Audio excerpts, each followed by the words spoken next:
Alright, hey my friends, this is Paul and welcome to A Calm Touch of Fantasy. We're going to do a mini review here. This is a review for The Grace of Kings by Ken Liu. I didn't care for this book. I actually did not finish it. I read half, which is my personal requirement before I DNF a book, and I just didn't care enough about the characters to finish it. I gave it a 2 out of 5. I still believe I can rate a book even though I didn't finish it because I read half of the book. So I gave it a 2 out of 5. There is so much info dumping in this book. It's just the type of narrative it is, and it's just not for me.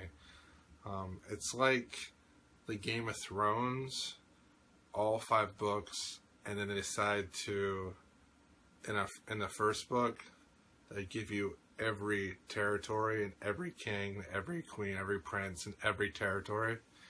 And each part is like 10 pages on each place and each person, and it just really didn't work for me. It's very much a bird's eye view of this world, this series of islands, and it just didn't work with me. The narrative style was too much for me. I wanted a more focused narrative style. The 2 main characters were good characters. I liked them, but they just weren't in the book enough, and we would focus on more minor characters for too long, and I just really didn't enjoy it that much, and it just wasn't for me. If you like books that are really large in scope, that have like a bird's eye view of everything going on, or you like books that are very maybe classic in epic fantasy, like maybe like Homer's work. If you enjoy Homer's work, you might enjoy this. It reminds me of the difference between like a role-playing game and a strategy game. Role-playing game is very in-depth and detailed, very character-oriented. And then a strategy game is very army, nation, and war-focused.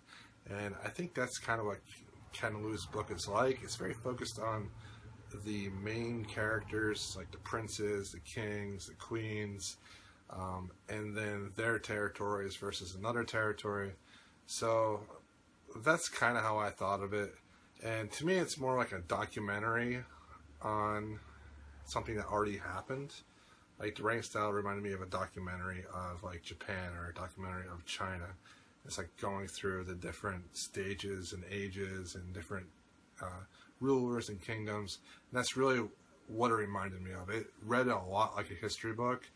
And I don't feel that when I read fantasy. That's not something that I really enjoy. But, I mean, there's a lot of people out there that might love this book. So, you know, check it out. If you think that what I said makes sense, maybe not check it out. So, that's my short review of The Grace of Kings by Ken Liu.